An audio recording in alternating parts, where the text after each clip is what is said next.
how to get a high grade in EU law. There is a strategy and there is like step-by-step guidance. And if you follow that, most likely you will get very high grade, high to one, if not a first class. First class is also very much possible if you follow the guidance and if you practice as much as possible, because it's not just about knowing the technique, but also about implementing it in a correct manner and practice as much as possible. So first class requires lots of practice and you should start it as early as possible. Do not leave things at the last moment.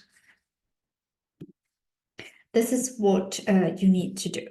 So first, you need to analyze your exam requirements. How many questions are you supposed to answer in your exam? So 3 questions, 4 questions, and depending on that, do selective studying.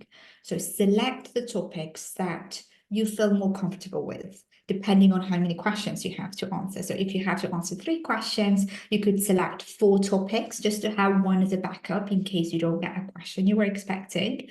And revise those topics that you selected.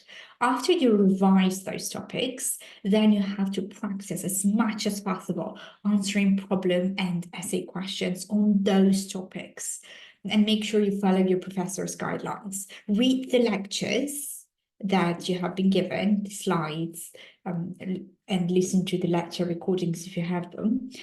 Also, read our study materials. Our study materials replace the textbooks, like the huge textbooks that they give you. You don't have to read those. It's actually, we recommend against those textbooks because it's just too much information there. If you read those textbooks, you will get confused, frustrated. Most of the times, it's just not helpful. So we suggest that you read our study materials, which is actually a summary of many different sources, lectures and textbooks and journal articles. So it's all you have to know. It's there. And plus your lectures. You have to read your lectures because that's where the important cases are that your professor expects you to mention. And make sure that you follow what your professor has told you. So if they told you to mention specific cases in your exam, then mention those cases.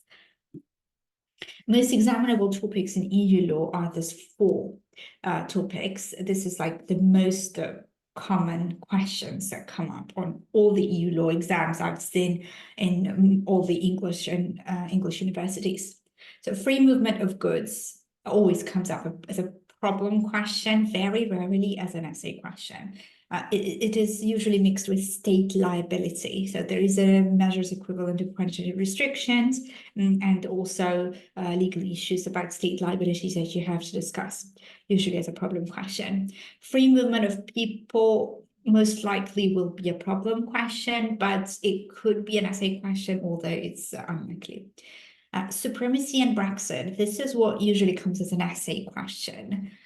And you have to know what kind of arguments you could put forward to get a first class.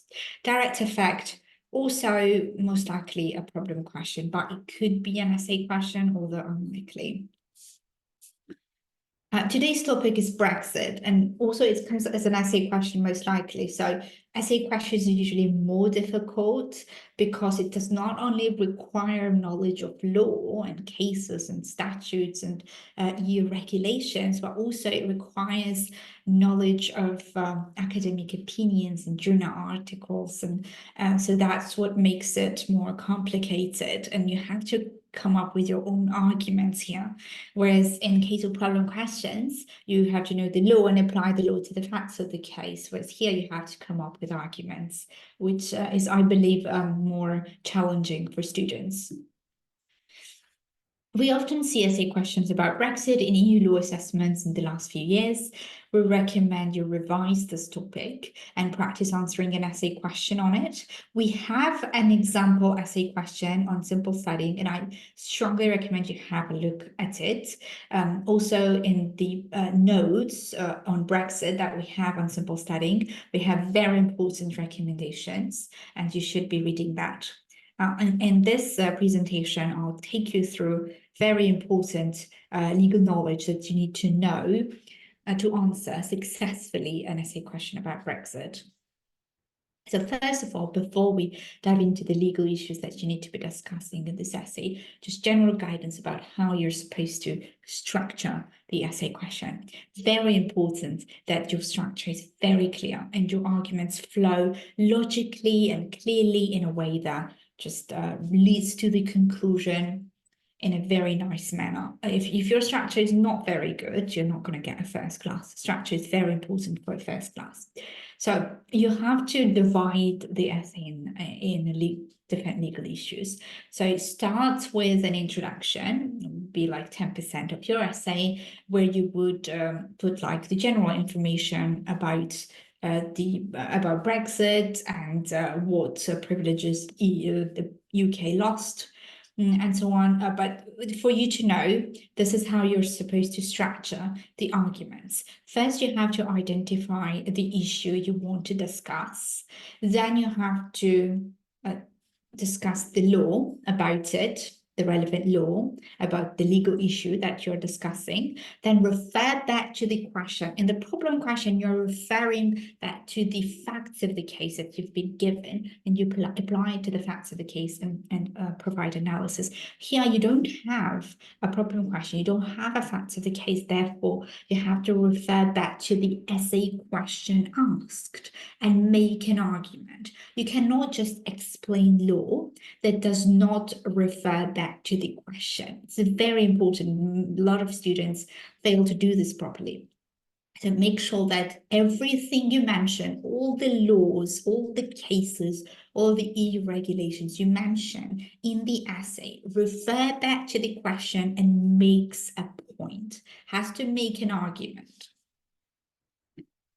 What kind of question you will get on Brexit? It can be different questions. I cannot tell you exactly what kind of questions you can get, but you should know what are the advantages and disadvantages of Brexit, because in one way or another, they will most likely ask you about that. What are the advantages and disadvantages of Brexit and the new legal framework that has been put in place after Brexit for regulating UK-EU trade? When did Brexit take place? In the introduction, you have to put some basic facts before you go to the argument. So this is the kind of thing that goes through the introduction. UK left the EU in 2020 following the enactment of the European Union Withdrawal Act 2018. Now, make sure you mention this. Consequently, UK no longer benefits from the internal market, but we have to define what is an internal market in the introduction. The introduction does not refer back to the question, like it's full of definitions of the relevant concepts, but that doesn't mean you have to just explain everything you know about EU law. No, just what is relevant to the essay question. But you do have to define what is an internal market and what were the benefits of EU membership that UK lost as a result of Brexit, because that's relevant for the essay. Everything you mention has to be relevant for the question they asked. What is the internal market? Make sure you cite the relevant articles. Article 3 of the Treaty of the European Union. The creation of the internal market is one of the central purposes of the European Union, and Article 26, also Treaty on the Functioning of the European Union, very important. While the TEU refers to sustainable development of a social market economy, this is within the context of the creation of an area without internal frontiers. So this is the key area without internal borders, where like borderless union. These were the 4 freedoms is the key to internal market, and this is exactly what UK lost after exiting the European Union. And you have to mention the 4 freedoms: free movement of goods, free movement of services, free movement of persons, free movement of capital. Free movement of goods, you don't have to really, if you have an essay question like this, you don't have to go into much detail, but you should mention like very briefly, what does it mean? This is a fundamental freedom, it's a cornerstone in the internal market, which means that the opportunity to access for their goods to a single European-wide market. They can basically export and import goods freely from one member state of the EU to another. Free movement of persons, Articles 45 to 48 are the relevant from the articles about free movement of persons from the TFEU, and free movement of establishment, which means that any EU citizen has a right to move to another member state and establish a company, any other kind of legal entity, or get a job. This is like a right to work. Free movement of services, also not only just people, but services can be moved from one member state to another freely, just like if it was the same country. And this is in Articles 56 to 62 of TFEU. Free movement of capital. Capital can also be moved from one state to another in the EU freely, and this is under Article 63 to 66. Citizenship rights, this takes a right to work of EU citizens to another level, grants further rights to an EU citizen. So basically, an EU citizen has basically equal rights. If one EU citizen, let's say a Spanish person, moves to Germany, he or she will have equal rights to a German citizen. That's what citizenship rights are. By leaving the EU, UK lost all the benefits that the internal market offers. So how does it work now? How is the UK-EU trade regulated after UK exited the EU? Brexit agreement is EU-UK Trade and Cooperation Agreement, TCA. This is the treaty that established the new legal framework after UK left the EU. What are the advantages? You should know about this. You should memorize what are the advantages and disadvantages of the TCA. UK left the EU, therefore parliamentary sovereignty was restored. And this was the biggest reason why UK wanted to leave the EU, to restore the parliamentary sovereignty, so they don't have to depend on Brussels. Hence, UK Parliament can make any laws without compliance to the EU law. Disadvantages, rules of origin. Basically, there are more regulations now for trade. UK businesses now have to comply not only with the EU regulations that have been retained, but also to the UK domestic laws. So it's bad for businesses. Rules of origin was retained. So this is like EU law, which means that free trade will be granted if the product meets the rules of origin criteria. It was thought that businesses could easily adapt to this rule and it would not cause any issues, but the opposite happened. But it caused a lot of administrative, legal, and structural challenges to meet the criteria of rule of origin, and significant costs were added. And so this means that if one product is legally manufactured and it complies with the requirements in one country of the European Union, then it should be compliant in another country too, and it should be able to sell in another country too. But the problem in the UK was that there were EU regulations and there were UK regulations, so businesses have to comply with both, and that's why it caused increase in costs for UK businesses. Technical barriers were introduced for businesses. TCA contains a clause similar to Article 34 of the TFEU to prohibit quantitative restrictions. However, it does not prohibit MEQRs and regulatory restrictions. UK businesses can be discriminated in Europe. So it has some elements, some aspects of the Article 34, but it does not prohibit measures equivalent to quantitative restrictions, which means that UK businesses are not treated equally to local businesses in the EU. And they have to comply with more regulations than EU businesses. Mutual recognition, another legal issue that you should be discussing in a Brexit essay. TCA does not contain the mutual recognition principle.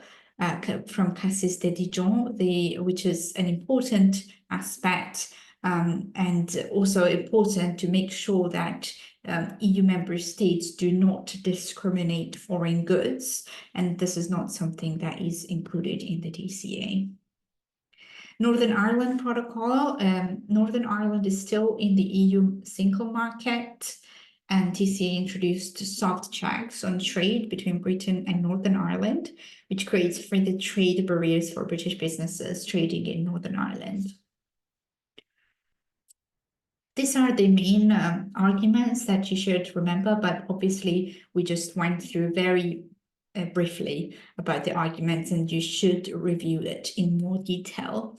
If you see our simple study materials on EU law on our platform, you will see the detailed explanation of all these legal issues that we just went through. If you just go to EU law and then free movement of goods, and check out the model essays as well, essay examples here, very important because we have a Brexit essay there, and you can read it in detail. Make sure that you practice answering a Brexit essay on your own as well. So how can we help? I just want to give you a brief introduction about our services, so you know what to do after this revision session. Our content creators and tutors are successful law graduates from different UK universities, such as City University of London, LSE, BPP, Keele, University of Leeds, and so on. We have the best graduates that have created our content. We're not associated with these universities, but we hire their best graduates. In addition to the ready-to-go first-class study materials that we have made by top law graduates from best English universities, we have tutoring for personalized support that I strongly recommend. It's one thing to have the study materials that you need to maximize your chances of getting a first class, but most of the students need an extra boost so they can get this personalized support they need to practice for their exams and make sure that you actually get a first class. We offer tutoring sessions tailored to every student's needs. Every student have different requirements. For example, you may need a little bit more help with problem questions or essay questions. Whatever your requirements are, tutoring sessions will be tailored to your needs to make sure that maximize your chances of getting high grades. We will help you practice legal writing. Practicing is key here. You have to practice as much as possible because legal writing, it does not come naturally. It requires lots of practice to get to first class level, and tutor will help you practice. We've already helped thousands of law students get high grades, and as you can see on our reviews, and if you follow our guidance and if you do the tutoring sessions with us, you should be able to get a first-class law degree. If you want to maximize your chances of getting that first class, please join Simple Study now. Thank you very much for your attention.